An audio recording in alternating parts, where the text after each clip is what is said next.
नमस्कार। तो आज हम लोग हाइड्रोकार्बन्स में अगला पार्ट देखेंगे और वो है फिजिकल प्रॉपर्टी को लेकर के।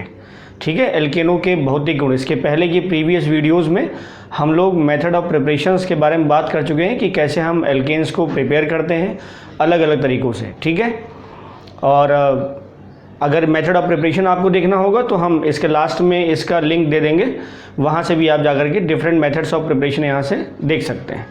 इस वीडियो के अंतर्गत हम लोग बात करेंगे फिजिकल प्रॉपर्टी को लेकर के एक एक करके। देखिए ज़रा क्या है भौतिक गुण में क्या आता है। जैसे भौतिक गुण में रंग आता है, गंध आता है, विलेयता आती है, गलनांक क्वथनांक के बारे में, मतलब ये कुछ कॉमन प्रॉपर्टीज हैं जिनके बारे में हम चर्चा करते हैं। ठीक है, तो अब देखिए ज़रा पहला हिस्सा क्या है।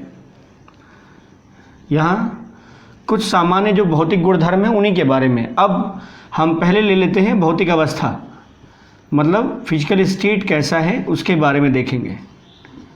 तो इसका सिंपल शॉर्टकट याद रखिए, C1 to C4 मतलब कार्बन 1 से लेकर के कार्बन 4 तक ये गैस होता है।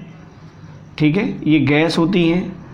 5 से लेकर के 17 तक अगर हम देखें तो ये द्रव है। जैसे जैसे अणुभार बढ़ता जाएगा, मतलब नंबर ऑफ कार्बन बढ़ता जाएगा, इनका क्वथनांक भी बढ़ेगा, या कह सकते हैं जो इसकी विस्कोसिटी है द्रव की वो बढ़ेगी। विस्कोसिटी मतलब श्यानता, वो जैसे जैसे अणुभार 5, 6, 7, 8 जैसे जैसे आगे बढ़ते जाएंगे अब तो विस्कोसिटी जो है वो बढ़ती जाएगी। C18 एंड अबव आप उसको अगर देखेंगे तो ये सब है ठोस।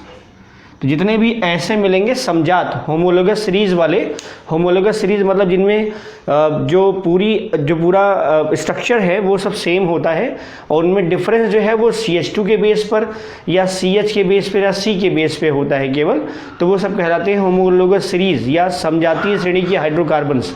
तो उस कैटेगरी में अगर आप देखेंगे तो ये जो फिजिकल स्टेट है हाइड्रोकार्बन्स का, खासकर एल्केन का, तो C1 से C4 मतलब कार्बन 1 से लेकर कार्बन 4 तक, मेथेन, एथेन, प्रोपेन, ब्यूटेन, ये सब होते हैं गैसियस फेज में। Pentane and onwards up to 17 ये होते हैं लिक्विड। जो इनकी श्यानता है वो अणुभार बढ़ने के साथ बढ़ती जाती है। C18 या उससे ज़्यादा के कार्बन जो होते हैं वो सब होते हैं ठोस। और उसमें भी पहले सेमी सॉलिड, फिर हायर सॉलिड, फिर और टफेस्ट, फिर कॉम्पैक्टनेस और बढ़ती जाती है। क्लियर, ये था फिजिकल स्टेट। दूसरा हिस्सा देखो इसका जो सबसे इम्पॉर्टेंट है, और यहाँ से रीजनिंग सवाल बहुत बनते हैं, जो रीजन टाइप के क्वेश्चंस होते हैं यहाँ बहुत बनते हैं यहाँ से। तो बॉइलिंग पॉइंट है ना। अब बॉइलिंग पॉइंट क्या होता है, तो इसका सिंपल डेफिनेशन है कि वह ताप जिस पर किसी द्रव का वाष्प दाब उसके वायुमंडलीय दाब के बराबर हो जाता है वह कहलाता है द्रव का क्वथनांक। मतलब जो द्रव हम उबाल रहे हैं, क्वथनांक के बारे में बात कर रहे हैं ना, ये जो क्वथनांक, गलनांक, हिमांक जो होता है वो फेज प्रावस्था परिवर्तन की बात करता है। और क्वथन प्लस अंक मतलब जिस ताप पर क्वथन की क्रिया हो, गलन प्लस अंक मतलब जिस ताप पर गलन की क्रिया हो, हिमांक प्लस अंक तो हिमीकरण प्लस अंक मतलब हिमांक जो होता है हिमीकरण मतलब जहाँ पर वो जमता है वो ताप, तो ताप के संदर्भ में है। और ये फेज ट्रांसफॉर्मेशन की बात करते हैं, मतलब एक भौतिक अवस्था से दूसरी भौतिक अवस्था में परिवर्तन के दौरान जो ताप चाहिए होता है, जिस ताप पर ये परिवर्तन होता है, जिस ताप पर ये परिवर्तन होता है वही उसका पॉइंट कहलाता है। Boiling point, freezing point, melting point. Clear. तो जब हम क्वथनांक की बात करते हैं तो हमेशा हम द्रव से वाष्प की बात करेंगे, मतलब हमारे पास जो पदार्थ है वो द्रव अवस्था में है और उसको हम बॉयल करा रहे हैं, हम उसको बॉयल करा रहे हैं या वो ऑलरेडी इतना कम टेम्परेचर पे बॉयल्ड हो जाता है कि हमने उसे लोअर टेम्परेचर पे ले जा करके उसको हमने द्रव अवस्था में रखा हुआ है और अब वो बॉयल्ड हो रहा है। ठीक है, तो जो क्वथनांक है, जो किसी द्रव का जो क्वथनांक होता है वह ताप होता है जिस पर द्रव का वाष्प दाब, वायुमंडलीय दाब मतलब 760 mm या 1 atm के बराबर हो जाता है, वह ताप कहलाता है द्रव का क्वथनांक। ठीक, अब इस हाइड्रोकार्बन्स की कैटेगरी में देखें अगर आप, तो यहाँ जो क्वथनांक है ये सीधे सीधे अणुभार पर निर्भर करता है। मतलब जैसे जैसे हाइड्रोकार्बन होमोलोगस सीरीज में अणुभार बढ़ता जाएगा क्वथनांक भी बढ़ता जाएगा। तो अणुभार जो है या क्वथनांक जो है वो अणुभार के सीधे समानुपाती है। अणुभार बढ़ेगा तो क्वथनांक बढ़ेगा। अब इसको भौतिक अवस्था से भी रिलेट कर सकते हो। देखो C1 क्वथनांक कम होगा, C2 ज़्यादा, C3 वाले का और ज़्यादा, C4 वाले का और ज़्यादा। भले ही इनका गैसीय स्टेज है लेकिन इनके बॉइलिंग पॉइंट जो है वो इंक्रीजिंग ऑर्डर में होंगे with respect to their molecular weight increasing. जैसे जैसे मॉलिक्यूलर वेट बढ़ता जाएगा इनका क्वथनांक भी बढ़ता जाएगा। वही यहाँ पर भी है और वही यहाँ पर भी है। तो क्वथनांक जैसे जैसे अणुभार बढ़ेगा क्वथनांक भी बढ़ेगा। अब इसके कुछ पैटर्न देखो, जैसे मान लो ये मीथेन है, ये एथेन, ये प्रोपेन। हम CnH2n+2 के फार्मूले से बता रहे हैं आपको ये। तो CH4 C2H6 C3H8 C4H10 है। तो ये है क्या, मीथेन, एथेन, प्रोपेन, ब्यूटेन। अब इनका अगर हम मॉलिक्यूलर वेट लिखें यहाँ पर, अणुभार अगर हम देखें इसका अणुभार, तो इसका आएगा 12 4 16। अणुभार कैसे निकालते हैं, परमाणुओं के परमाणु भार को जोड़ दीजिए, जो परमाणु हैं उनके परमाणु भार को जोड़ दीजिए, अणुभार आ जाएगा। परमाणुओं के परमाणु भार को जोड़ देंगे तो अणुभार आ जाएगा। कार्बन का परमाणु भार होता है 12, हाइड्रोजन का होता है 1, तो 12, और यहाँ 4 हाइड्रोजन थे, 1 × 4, तो 12 4 16। यहाँ 12 24, 24 और 6 30, यहाँ 12 24 36, 36 और 8 44, ठीक है। यहाँ 12 24 36 48, 48 10 58, ठीक है। तो ये इनके अणुभार हैं, ये क्या है, इनके अणुभार हैं। इनका जो बॉइलिंग पॉइंट है देखो, -164, -89, -44.5, -0.5। फिर आगे पेंटेन जाता है, वो भी अप्रॉक्सीमेटली 36 डिग्री सेल्सियस होता है अगर वो नॉर्मल पेंटेन है तो, ठीक है। तो ये बॉइलिंग पॉइंट, अब देखो ये इंक्रीजिंग ऑर्डर है। -164 बहुत कम है, -89 और ज़्यादा हो गया, -44.5 ये और ज़्यादा हो गया। यहाँ अभी पेंटेन अगर लिख दे तो वहाँ 36 डिग्री सेल्सियस आएगा। तो जैसे जैसे जैसे अणुभार बढ़ता जा रहा है 16 30 44 58, उसी प्रकार से इसका बॉइलिंग पॉइंट भी बढ़ता जा रहा है। अब इसका दूसरा हिस्सा देखो, एक अगर मान लीजिए जो समावयवी एल्केन्स हैं, समावयवी एल्केन में जो समावयवता पाई जाती है वो सामान्यतः जो सबसे कॉमन समावयवता है एल्केन में वो है श्रृंखला समावयवता। स्थान समावयवता हो सकता है लेकिन वो चेन सेम रहेगा, केवल जो एल्किल साइड चेन है उसका पोजीशन चेंज होगा, क्योंकि यहाँ एल्केन में कोई क्रियात्मक समूह नहीं है, ठीक है। तो सब सिंगली बॉन्डेड कार्बन है, तो उसमें जो एल्किल ग्रुप है उसका जो पोजीशन है वही चेंज हो सकता है, रूट जो बेसिक रूट होगा वो सेम होगा। तो इसमें ज़्यादातर जो समावयवता सामान्य तौर पर जो पाई जाएगी मुख्य तौर पर वो होगी श्रृंखला समावयवता। तो उसमें अगर हम देखें तो श्रृंखला समावयवता में क्या था, 2 या 2 से ज़्यादा ऐसे कार्बनिक अणु जिनके अणुसूत्र समान हो और उनके संरचना सूत्र भिन्न हो। और अगर अणुसूत्र समान होते हैं तो अणुभार भी क्या होगा, समान होगा। अब अगर अणुभार समान होगा तो ये फैक्ट तो नहीं लगना चाहिए, लेकिन बॉइलिंग पॉइंट में फ़र्क होता है, बॉइलिंग पॉइंट में फ़र्क होता है। अब जैसे मान लीजिए हम यहाँ लिख दे रहे हैं समान अणुभार के समावयवी एल्केनों में कार्बन श्रृंखला बढ़ने से क्वथनांक बढ़ता है, ठीक है। ये एक स्टेटमेंट है, ये स्टेटमेंट जरूर याद रखें। ये एक स्टेटमेंट है कि कार्बन श्रृंखला अगर समान अणुभार के समावयवी एल्केन है तो उनमें कार्बन श्रृंखला अगर बढ़ेगी तो उसका क्वथनांक भी बढ़ेगा। अब जैसे देखो जरा, इसका रीज़न हम ले लेते हैं। ऐसा इसलिए होता है, इसका रीज़न क्या है, रीज़न ये है कि अगर मान लीजिए चेन अगर बढ़ रही हो, जैसे मान लीजिए हाइड्रोकार्बन्स हैं, यहाँ पर हम कुछ पेपर्स दिखा देते हैं आपको। जैसे मान लीजिए ये है, ठीक है,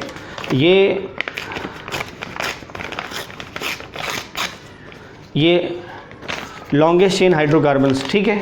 अब ये लंबी चेन के हाइड्रोकार्बन, मान लीजिए एक सीरीज़ है हाइड्रोकार्बन्स की लंबी चेन की, ये एक अणु है, ऐसे ही दूसरा अणु है, ठीक, ये दूसरा अणु। अब ये अणु और ये अणु अगर ये आपस में द्रव अवस्था में हैं तो इनके बीच में जो पॉइंट ऑफ अटैचमेंट है, मतलब इनके बीच में जो फोर्स ऑफ अट्रैक्शन दोनों के बीच में लगेगा, जिसको हम वान डेर वाल बल कह रहे हैं, क्योंकि ये सारे के सारे एल्केन आध्रुवीय होते हैं।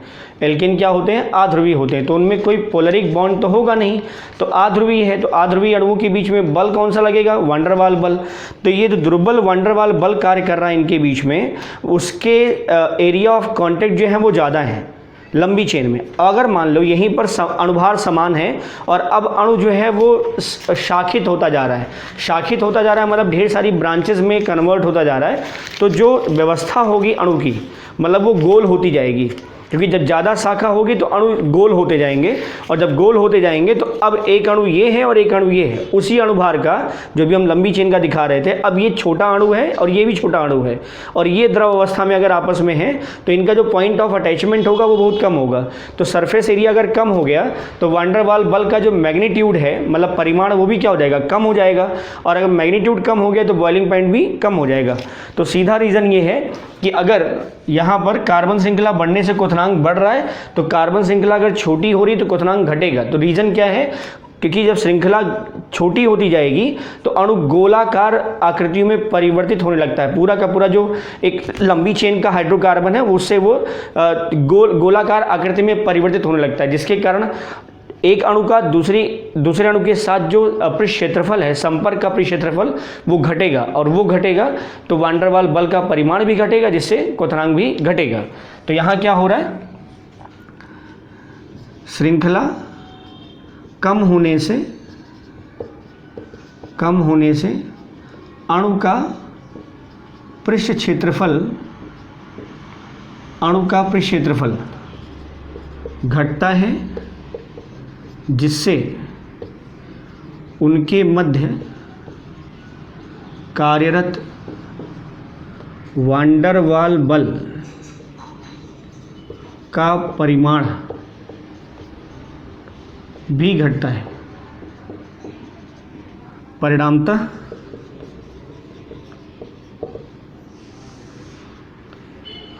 क्वथनांक घट जाता है, क्योंकि जब फोर्स कम हो जाएगा, अणुओं के बीच में लगने वाला बल कम हो जाएगा, तो अगर उसको हमें बॉयल करना है मतलब द्रव अवस्था से हम उसे वाष्पित अवस्था में ले जाना चाहते हैं तो हमें कम एनर्जी देनी पड़ेगी, बॉइलिंग पॉइंट घट जाएगा।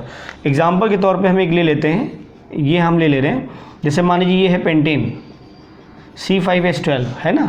अब इसका अगर अणुभार देखें आप, इसका अणुभार ये C5H12 है ना, तो अणुभार 12 गुणे 5 60 और 12 72 72 आ गया। ठीक, अब अगर इसमें इसका हम आइसोमर बनाएं, इसका आइसोमर बनाएं तो एक केस तो ये हो सकता है CH3 CH2 CH2 CH2 CH3, 5 carbon की लंबी चेन, ये हो गया नॉर्मल पेंटेन। इसका दूसरा हिस्सा देखो CH3 CH2 CH2 CH3 कर दो इसे, और यहाँ कर दो CH3। तो ये नॉर्मल पेंटेन 5 कार्बन की लंबी चेन, ये क्या है, ये है 2 मेथिल ब्यूटेन। कॉमन नेम अगर देखोगे तो ये है आइसोपेंटेन। अब देखो नंबर ऑफ कार्बन वही 1 2 3 4 5 कार्बन, 3 3 6 3 9 और 3 12। क्लियर है। तो यहाँ कार्बन भी वही और हाइड्रोजन भी वही, तो अणुभार भी समान होगा। जो अणुभार इसका आया है 72 वही अणुभार इसका भी होगा। एक और आइसोमर देखो, मान लो ये है, और ये सब चेन आइसोमर है एक दूसरे के। अगर आप ध्यान दें तो यहाँ पर रूट कार्बन जो है वो 5 कार्बन का है, यहाँ रूट जो आया है 1 2 3 4 यहाँ 4 कार्बन का है, और यहाँ पे जो रूट आएगा वो 3 कार्बन का होगा। अब अगर आप इस पर देखें इसका नाम, तो 2,2 डाईमेथिल प्रोपेन, तो रूट देखो कम हो गया। यहाँ पेंटेन का रूट था, यहाँ ब्यूटेन का और यहाँ प्रोपेन का, लेकिन अणुभार क्या है इन सबके, अणुभार सबके सब समान है। क्लियर है। तो अब इस बेसिस पे देखो तो इनके लगभग बॉइलिंग पॉइंट सेम आने चाहिए थे, लेकिन ऐसा है नहीं। अब इसका अगर हम बॉइलिंग पॉइंट देखें, जैसे हम यहाँ लिख दे रहे हैं इस तरह से, नॉर्मल पेंटेन अगर आप देखेंगे तो इसका जो BP आएगा, अणुभार वही है, इसका जो BP आएगा वो लगभग 36 डिग्री सेल्सियस होता है बॉइलिंग पॉइंट। ये जो आइसोपेंटेन है, आइसोपेंटेन, इसका बॉइलिंग पॉइंट जो आता है वो आता है 28 डिग्री सेल्सियस।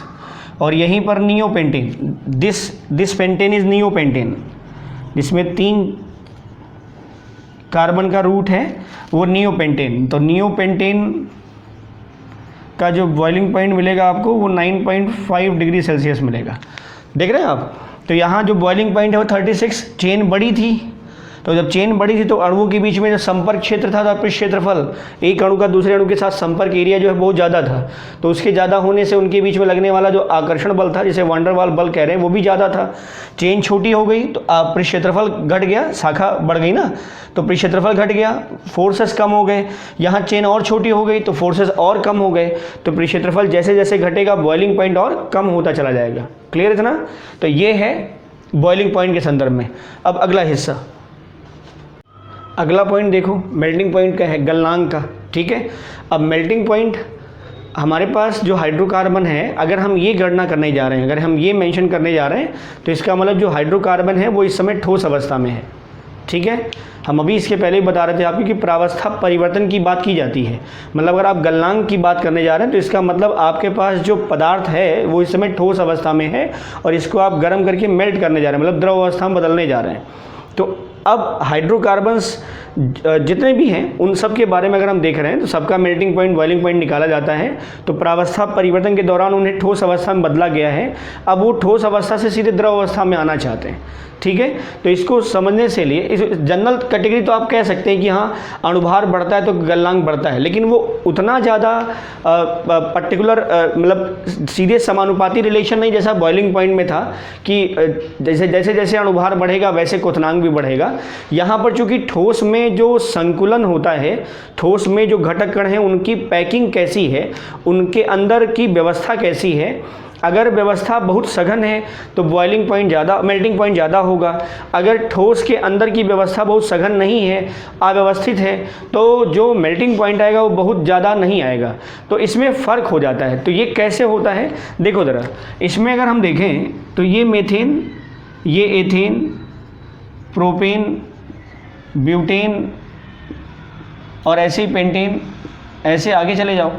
तो इसमें अगर आप देखें तो एक हाइड्रोकार्बन के बाद अगला हाइड्रोकार्बन अगर एवन है तो अगला वाला ऑड होगा, ऑड है तो फिर अगला वाला एवन होगा, मतलब एक सम और विषम ये हाइड्रोकार्बन्स आएंगे। अब इनकी ठोस अवस्था के बारे में अगर हम सोच रहे हों तो इसको हम लाइन स्ट्रक्चर के तौर पे दिखा रहे हैं। ठीक, लाइन स्ट्रक्चर मतलब जब हम हाइड्रोकार्बन्स को रेखा के रूप में दिखाते हैं तब क्या परिवर्तन होता है। तो जैसे मीथेन को लाइन स्ट्रक्चर नहीं दिखा सकते, एथेन को दिखा रहे हैं, ये एथेन हो गया, ये CH3 लिखा है, ये भी CH3 लिखा है। क्लियर? अब हमें प्रोपेन अगर बनाना हो, ये CH3 लिखा है बेटा, ये CH3 और ये भी CH3 लिखा है। अब मीथेन को नहीं दिखा सकते, मीथेन को डॉट से नहीं दिखाते, डॉट से दिखाना होता है तो नियोपेंटेन को दिखाते हैं। फिलहाल ये हटा दो इससे, तो मीथेन को लाइन से नहीं दिखाएंगे, एथेन को लाइन से दिखा दिया। प्रोपेन को दिखाना है तो प्रोपेन को अब लेंथ बड़ी नहीं करनी है, हम इसमें वर्टेक्स बना देंगे। तो ये हो गया वर्टेक्स, तो एक कार्बन, दो कार्बन और तीन कार्बन, तो ये है CH3, ये है CH2 और ये है CH3। इसको दिखाना हुआ तब तो हमें 4 दिखाना पड़ेगा, 1 2 3 4, ये CH3 है, जो टर्मिनल होते हैं वो सब CH3 होते हैं और जो वर्टेक्स बनेंगे वो CH2 होगा। अगर वो डबली दो बॉन्ड से दिख रहा है तो CH2 होगा, 3 बॉन्ड से दिख रहा है तो CH होगा, 4 दिख रहा है प्लस के फॉर्म में दिख रहा है तो C होगा। ठीक है, तो ये है CH3, ये CH2, ये CH3, again CH3 CH2 CH2 CH3 हुआ।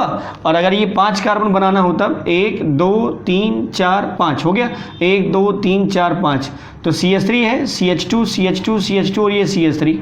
अब अगर आप इसमें हम इसको ले रहे हैं और हम इसको ले रहे हैं, ठीक है, ये सम कार्बन का है, 4 कार्बन है ना, 1 2 3 4, और ये 5 कार्बन का 1 2 3 4 5।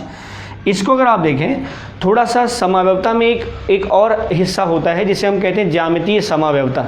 तो उसमें अगर जो परमाणु या समूह हैं अगर वो एक साइड पे लगे हैं, एक साइड पे लगे हैं, जिनके बारे में हम तुलना कर रहे हैं, अगर वो एक साइड पे लगे हैं तो उसे कहते हैं हम सिस फॉर्म, या इसे कह सकते हैं हम समपक्ष।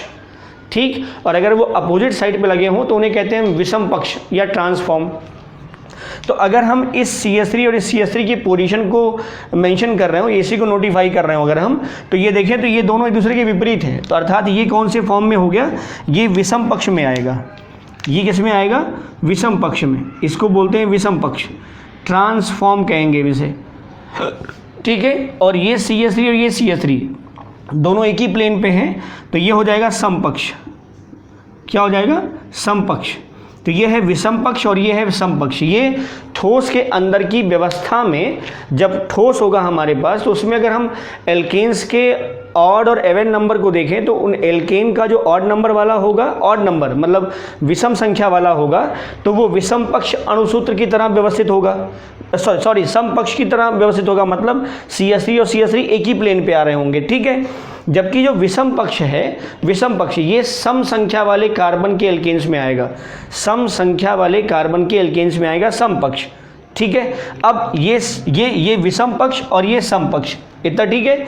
सम संख्या के कार्बन का जो एल्केन होगा उसमें अणु विषम पक्ष दर्शाएगा, और जो उल्टा है, हाँ उल्टा है, जो विषम कार्बन की संख्या वाले अणु होंगे वो ठोस अवस्था में सम पक्ष की अवस्था में रहेंगे। इनका संकुलन समपक्ष के रूप में होगा विषम संख्या वाले कार्बन के एल्केन्स का, और सम संख्या वाले कार्बन का जो संकुलन होगा वो विषम पक्ष के रूप में होगा, इतना ठीक है।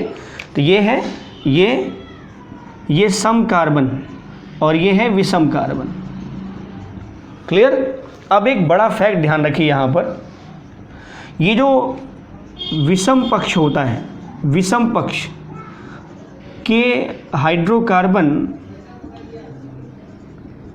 का ठोस अवस्था में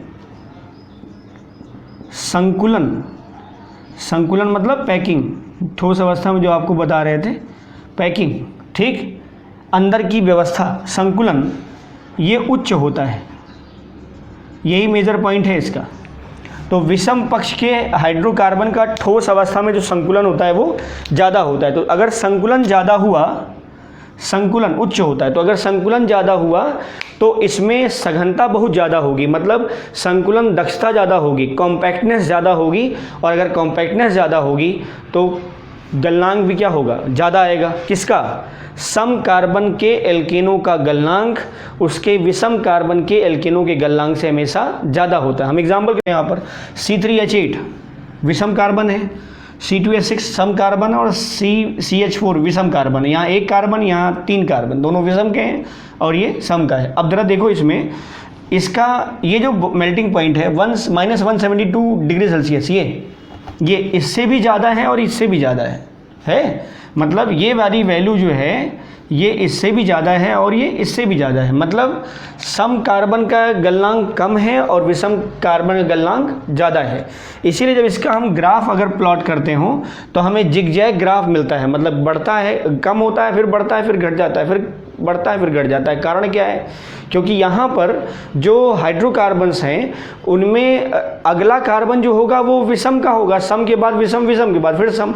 तो जो संकुलन है ठोस अवस्था में वो परिवर्तित होता रहता है, और संकुलन जब परिवर्तित होगा तो गलनांक भी कॉन्टिन्यूसली इंक्रीज नहीं करेगा, घटेगा बढ़ेगा, घटेगा बढ़ेगा। यही पैटर्न होता है हाइड्रोकार्बन्स या एल्केन्स में गलनांक का। क्लियर? तो ठोस अवस्था में जो गलनांक होते हैं, जैसे जैसे अणुभार बढ़ेगा क्वथनांक बढ़ेगा, लेकिन वो अपने सम कार्बन का एल्केन का गलनांक ज़्यादा और विषम कार्बन के एल्केन गलनांक कम होता है। ठीक है, अगला टॉपिक देखो घनत्व का, डेंसिटी का। क्लियर? अगर आप इसमें घनत्व बराबर द्रव्यमान बटे आयतन, तो सामान्य तौर पे अगर हम कह रहे हैं तो सीधा सीधा कह दिया जाए कि जो घनत्व की तुलना है वो हम जल से कर रहे हैं, और जल के सापेक्ष जो गैस की बात हम नहीं कर रहे, ध्यान रखिएगा, हम द्रव और ठोस की बात कर रहे हैं। जो द्रव एल्केन्स हैं और जो गैसियस एल्केन और जो ठोस एल्केन है बस उनकी बात कर रहे हैं। तो जो जल के सापेक्ष इनका घनत्व कम होता है, जल के सापेक्ष घनत्व कम होता है, और इसीलिए सामान्य तौर पे जो एल्केनें होती हैं, द्रव एल्केन या ठोस एल्केन, वो पानी के ऊपर तैरती रहती हैं। तो जो द्रव व ठोस एल्केनों के घनत्व जल से कम होते हैं, अतः ये जल पर तैरते हैं। क्लियर? इसका एक फैक्ट है, और वो ये है कि अणुभार बढ़ेगा तो जैसे घनत्व बराबर द्रव्यमान बटे आयतन है ना, तो वहाँ घनत्व आप कह सकते हैं बढ़ता तो है, लेकिन ये 0.79 ग्राम पर ml आने के बाद, इतनी डेंसिटी आने के बाद, 0.79 ग्राम पर ml डेंसिटी आने के बाद इनका जो डेंसिटी है वो लगभग स्थिर हो जाता है, फिर परिवर्तन नहीं होता। ये घनत्व के बारे में था। अगला हिस्सा देखो, अध्रुवीय लक्षण, या इसको हम कह देते हैं विलेयता, यहाँ से रिलेट कर लो विलेयता से। तो विलेयता सॉल्युबिलिटी, इसका भी संबंध हम पानी के सापेक्ष करेंगे, क्योंकि पानी सार्वत्रिक विलायक होता है, तो उसमें ये घुलता है या नहीं घुलता है। तो एक कॉमन फैक्ट है, जिस प्रकार का विलेय होता है उसी प्रकार के विलायक में घुलता है, जिस प्रकार का विलेय होता है उसी प्रकार के विलायक में घुलता है। इसे बोलते हैं हम like dissolves like, like dissolves like, short में बोलते हैं हम LDL, LDL, like dissolves like. अर्थ है इसका, जो विलेय जिस प्रकार का होगा, जिस प्रकृति का विलेय होगा उसी प्रकृति के विलायक में घुलेगा। विलेय मतलब जो घुलता है, और विलायक मतलब जिसमें घुलता है। ठीक है, जैसे चीनी पानी है तो चीनी जो है विलेय और पानी विलायक। तो जो घुलता है वो विलेय और जिसमें घुलता है वो विलायक होता है। क्लियर। तो अगर विलेय ध्रुवीय है तो वो ध्रुवीय विलायक में घुलेगा, और अगर विलेय अध्रुवीय है तो वो अध्रुवीय विलायक में घुलेगा। जहाँ तक रही बात हाइड्रोकार्बन्स की, एल्केन्स की जो हम बात कर रहे हैं, तो एल्केन्स जो होते हैं वो अध्रुवीय होते हैं। एल्केन्स कैसे होते हैं बेटा? अध्रुवीय होते हैं। एल्केन्स अध्रुवीय होते हैं और इसीलिए अब जल में नहीं घुलते। एल्केन अध्रुवीय होते हैं, जल में नहीं घुलते। जल उच्च परावैद्युतांक वाला विलायक होता है, और इसका ज़्यादातर, वैसे कई विलेय पदार्थ हैं जो अध्रुवीय होते हैं उसके बावजूद भी पानी में घुल जाते हैं, लेकिन जो हाइड्रोकार्बन्स हैं वो अध्रुवीय हैं, और ये पानी भले ही कई अध्रुवीय विलायक को घोल लेता है, लेकिन हाइड्रोकार्बन्स पानी में नहीं घुलते। हाइड्रोकार्बन्स पानी में नहीं घुलते। रीज़न बताए पूछा जाए तो सिंपल रीज़न है कि एल्केन्स जो होते हैं वो अध्रुवीय होते हैं, और ये जल में अविलेय होते हैं, अर्थात नहीं घुलते। तो एल्केन जल में नहीं घुलते, परंतु कार्बनिक विलायक जैसे बेंजीन, साइक्लोहेक्सेन, एसीटोन, एल्कोहल, इन सब में एल्केन आसानी से घुल जाते हैं। क्लियर है ना? समझ में आई बात? तो सॉल्युबिलिटी के लिए ध्यान रखेंगे कि एल्केन पानी में नहीं घुलेगा, लेकिन कार्बनिक विलायकों में घुल जाएगा। तो this is about your physical property of hydrocarbons. इसके बाद अगला जो टॉपिक आएगा वो है केमिकल प्रॉपर्टीज़ का। ठीक है, तो keep watching and share it, comment it and like it. Thank you for watching.